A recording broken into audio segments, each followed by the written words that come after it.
I'm Jess, and if you told me 11 years ago that my life would take such a wild turn, I'd have laughed it off. But here I am, stuck in a reality I never imagined. It all began innocently enough. I met Jack at a mutual friend's barbecue. He was charming, with a smile that could light up a room, and we hit it off right away. Fast forward through a whirlwind romance, and we were married, living what seemed like a dream. A year into our marriage, our son Max came into the world, making our little family feel complete. Life got real tough when Max started getting sick all the time. My job was on the line, but my boss, Mr. Harris, he was a lifesaver. Jess, you're a rock star at work, and we can't lose you. How about you work from home? Keep an eye on the little guy and keep the ball rolling here, he suggested. And just like that, my living room turned into my new office. Juggling work calls, Max's needs, and household chores became my new norm. But that's where the fairy tale ended and real life began. As I became this superwoman handling it all, something in Jack changed. The man who used to help around the house, who used to play with Max for hours, began to change. It was like he resented me for being at home, even though it was for our son. He'd walk in from work, not even a hello before he'd slump on the couch, eyes glued to his phone. Jack, could you help Max with his homework?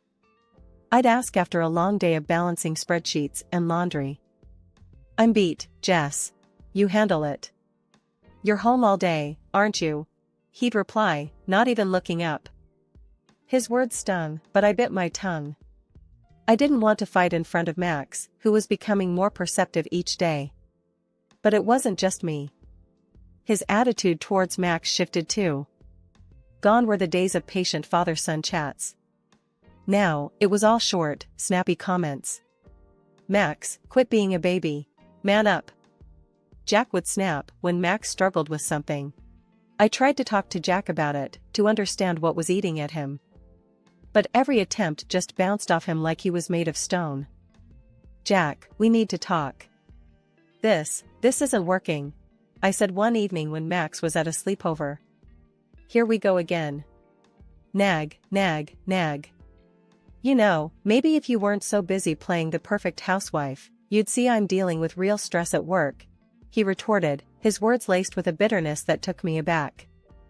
But we're supposed to be a team, Jack.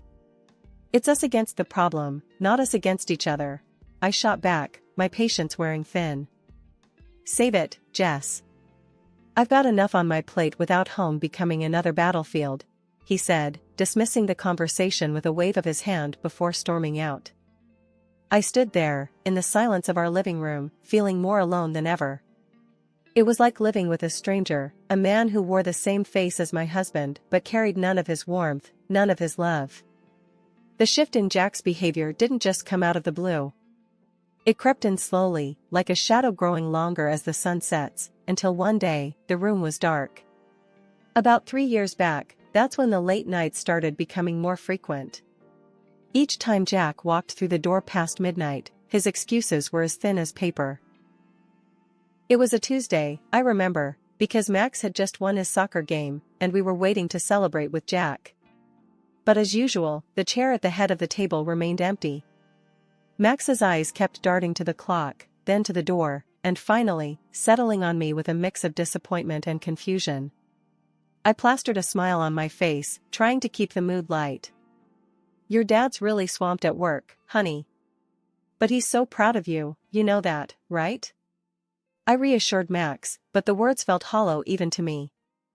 It wasn't until much later that Jack decided to grace us with his presence. The sound of the door creaking open pulled me out of my troubled thoughts. I was sitting at the kitchen table, the remains of a celebration that never was laid out in front of me. Jack walked in, looking worn out, but there was something else in his demeanor, something off. I could smell the faint trace of perfume, definitely not mine, and it made my stomach churn. Jack, where have you been? Max waited up for you. He won his game today, remember? I tried to keep the accusation out of my voice, but it was hard. The game. Yeah, work, Jess. It's killing me. You know how it is. Jack mumbled, not even bothering to meet my gaze as he made a beeline for the fridge. No, I don't know, Jack. It seems like work is all you ever have to say these days. And what's that smell? Since when do your colleagues wear such strong perfume? I pushed, the words spilling out before I could stop them. Jack's head snapped up, his eyes narrowing. What are you implying, Jess? That I'm cheating on you? That's rich, coming from someone who's holed up here all day. The accusation stung, and I felt my face flush with anger. I'm here taking care of our son, our home, while you're out there doing God knows what. And it's not just the perfume, Jack. I found a strand of black hair on your jacket. Last time I checked, my hair was blonde. Jack let out a scoff, his ego inflating like a balloon. Oh, please, Jess. You're being paranoid. You think just because I come home smelling like someone else's perfume, I'm having an affair? Maybe you're just jealous. Maybe you still want me, huh? I was taken aback by his mockery. It wasn't like him. The Jack I knew would have reassured me, would have laughed it off and made me feel like a fool for even doubting. But this man, this stranger in my kitchen, he was egging me on, almost enjoying it. You think this is funny, Jack? Our marriage is hanging by a thread, and you're standing there making jokes? What happened to you? My voice broke, the frustration and hurt I'd been bottling up finally spilling over. Jack shrugged, his expression cold and detached. Maybe I've just had enough, Jess. Enough of this domestic bliss you keep trying to shove down my throat. I'm out there busting my ass every day, and I come home to this nagging and suspicion. You want to know where I've been? Out, where I don't have to deal with this crap. With those words, he grabbed a beer from the fridge and headed towards the living room, leaving me standing there, a mix of disbelief and anger coursing through me. As I heard the TV flick on, the familiar sound of laughter from some late-night show filling the house, I realized that the gap between us had grown too wide to bridge with mere words. The day started like any other, with Max's laughter filling the house as I juggled work and household chores. But a call from Mr. Harris changed everything. Jess, we need you in the office today. Big client coming in, and we can't do this without you, he said. I was torn. Max was down with one of his fevers again, and with Jack's unpredictable schedule, I couldn't just leave our son alone. I called Jack, hoping he'd understand the urgency. Jack, it's important. Mr. Harris needs me at the office. Can you come home early today? Max isn't feeling well. Jack's response was a cold splash of reality. Are you kidding me, Jess? You know I can't just leave work in the middle of the day. Handle it, like you always do. His words stung, but there was no time to argue. I called Helen, Jack's mom, and thank heavens, she agreed to help. Of course, dear. You go and take care of your work. Max will be fine with me. The meeting was intense, but we nailed it. Mr. Harris suggested celebrating at a nearby restaurant, and though my mind was at home with Max, I couldn't refuse. We settled into our seats, the clinking of glasses and the murmur of conversations around us. But as I scanned the room, my heart dropped.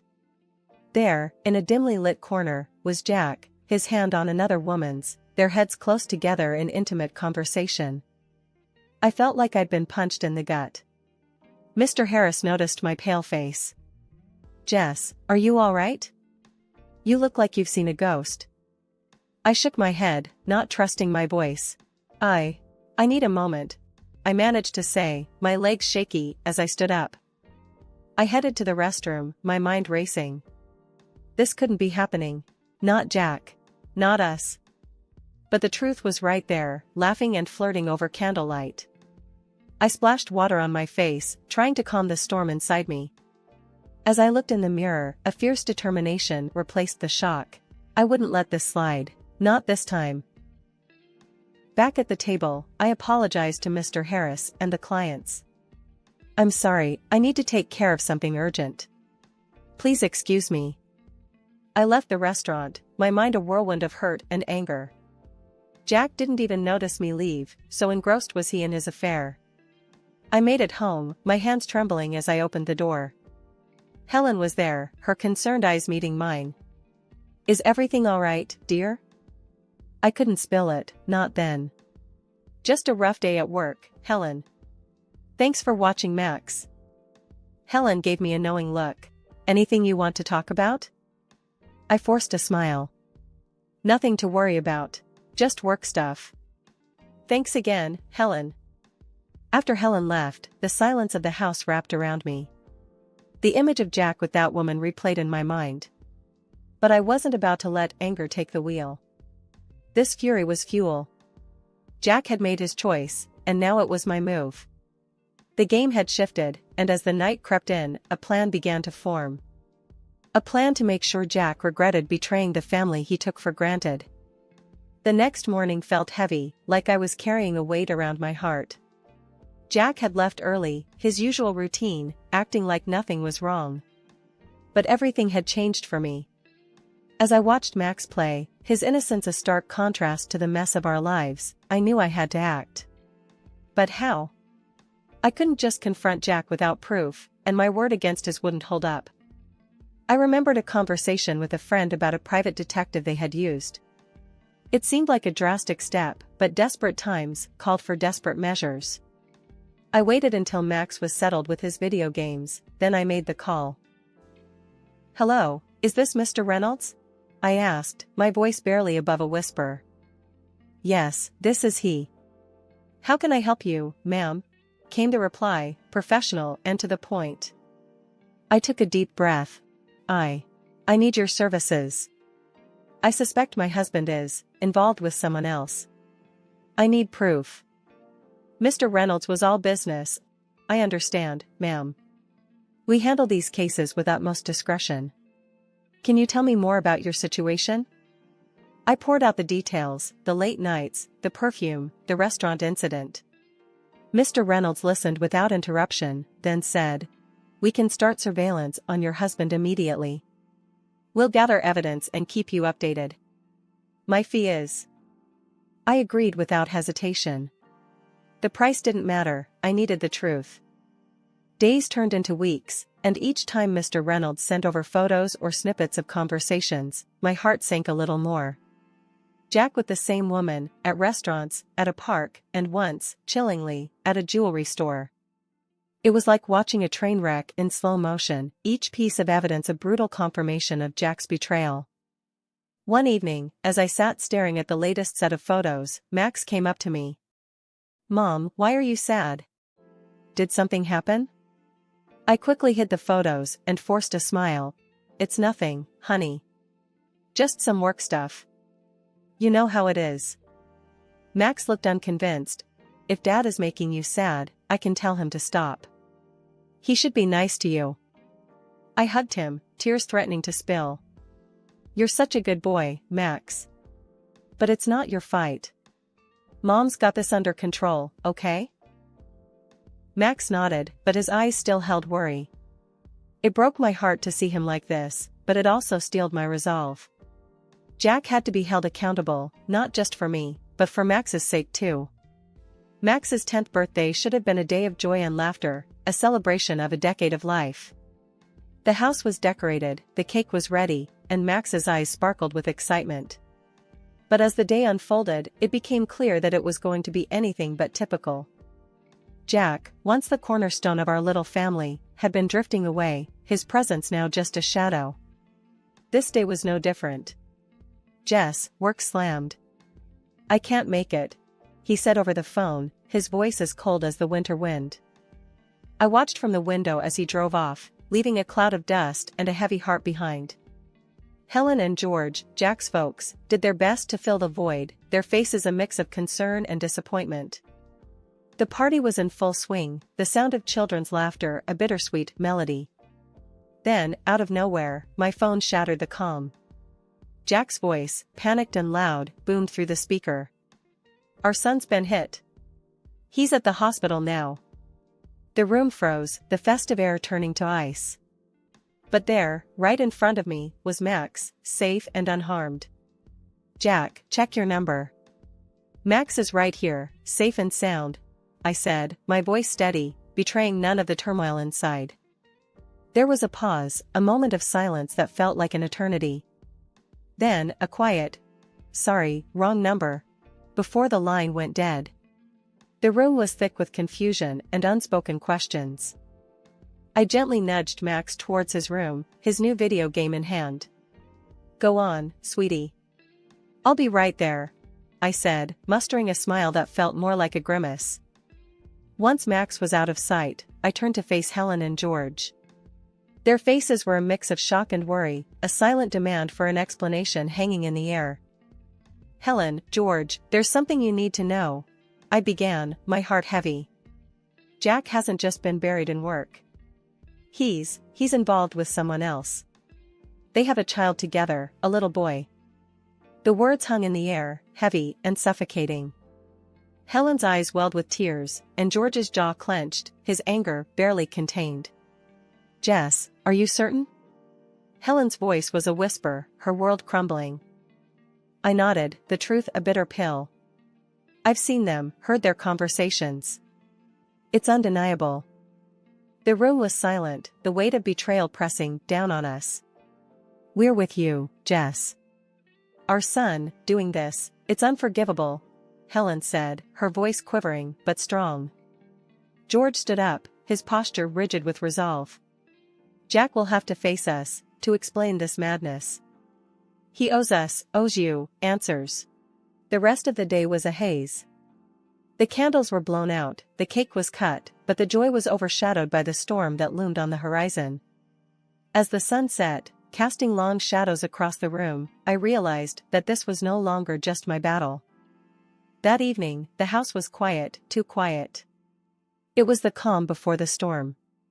I sat in the living room, Helen and George by my side, the air heavy with anticipation. We were waiting for Jack, the man who had shattered our lives with his deceit. The door creaked open, and there he was, sneaking in like a thief, unaware of the confrontation that awaited him. He tiptoed towards the stairs, but before he could take another step, I flicked on the light. "Evening, Jack. How's your son? The one who got hit by a car?" I asked, my voice calm but laced with a venom that made him freeze in his tracks. Helen and George sat there, silent sentinels, their eyes fixed on Jack, waiting for his response. Jack's face went pale, his facade crumbling. That was a bad joke, Jess. I didn't mean it." I couldn't help but let out a bitter laugh. "A joke? Is that what you call it?" Without another word, I threw the photos and documents on the table in front of him. Each picture, each piece of paper, a testament to his betrayal. "This is no joke, Jack. This is your other life, laid bare for all to see." Jack's eyes darted from the photos to his parents, the magnitude of his actions finally sinking in. I can explain," he stammered, but his words fell flat. "You're done talking, Jack. These pictures, these documents, they speak louder than any lie you could come up with," I said, my resolve steel.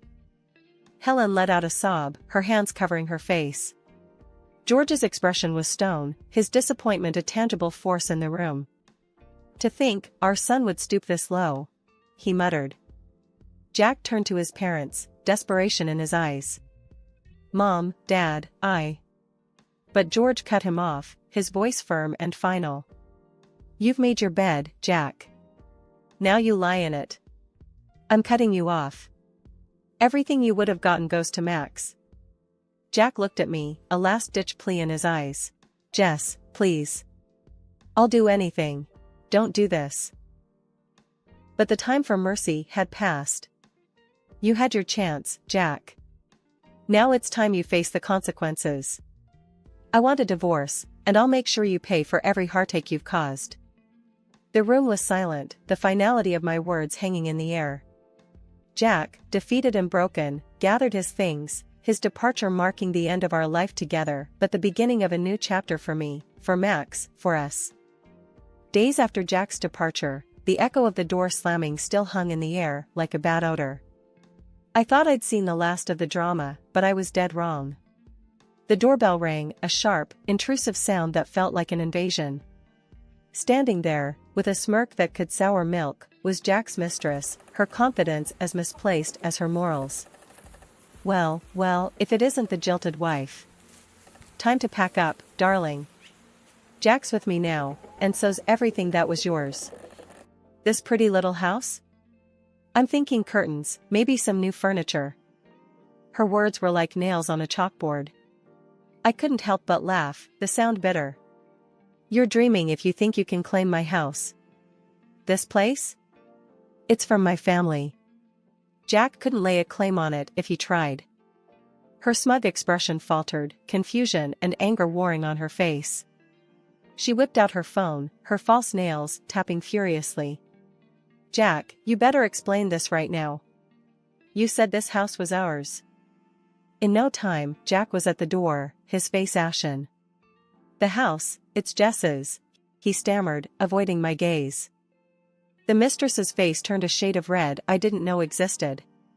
You pathetic liar. You promised me a fairy tale, and now you're telling me it's just a bedtime story? I watched the drama unfold, my arms crossed, a smirk playing on my lips. But I had one more card to play. Seems like we're airing dirty laundry today. Why not throw in these? I said, slapping the photos on the table.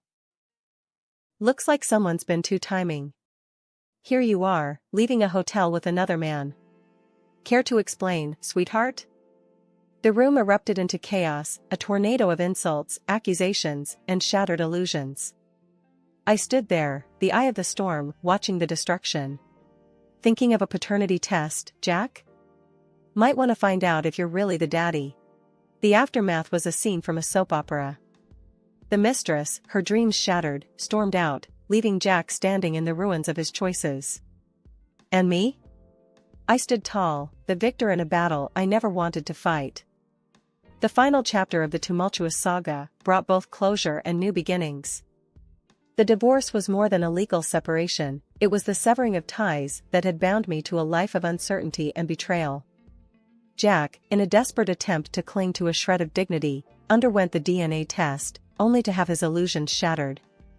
The child he thought was his bore no trace of his DNA. Helen and George, once the loving grandparents and in-laws, now stood as my steadfast allies. George's decision to create a trust fund for Max wasn't just about securing a future for his grandson, it was a statement, a clear denouncement of Jack's actions. This boy's future won't be clouded by his father's shadow, George had said, his voice heavy with a mix of anger and resolve. The house, once filled with laughter, then whispers of betrayal, was now a sanctuary of peace. It was during one of these quiet evenings that Mr. Harris, or Tom as he insisted, visited. His presence had always been a source of comfort, but this time, there was a different energy about him. Jess, I hope it's okay, me dropping by like this. Tom began, his hands slightly fidgeting, a contrast to his usual composed demeanor. I offered him a smile, the familiarity of his presence a welcome comfort. Of course, Tom. It's always good to see you. He hesitated for a moment, then took a deep breath. Jess, I've been doing a lot of thinking, especially after everything that's happened. I've seen you handle life's curveballs with such grace and strength. It made me realize something I should have acknowledged a long time ago. The air felt heavy, charged with unspoken words and emotions. Tom, what are you trying to say? His gaze met mine, earnest and unwavering. I love you, Jess. Not just as the brilliant colleague you are, not just as the friend who's been by my side. I love you for the incredible woman you are, for the strength you embody. I want to be there for you, for Max, if you'll let me. The confession, honest and raw, stirred something within me. A mix of surprise, fear, and a flicker of hope. Tom, this is a lot to take in. I appreciate your feelings, truly. But I need time to process, to understand what this means for me, for Max, for us. Tom nodded, understanding etching his features. Take all the time you need, Jess. I'm not going anywhere. I just wanted you to know how I feel, to understand that whatever the future holds, I'm here. As he left, the silence of the house enveloped me. The words we'd exchanged echoed in my mind, a gentle yet profound reminder that life still had surprises in store, that maybe, the end of one chapter was simply the beginning of another.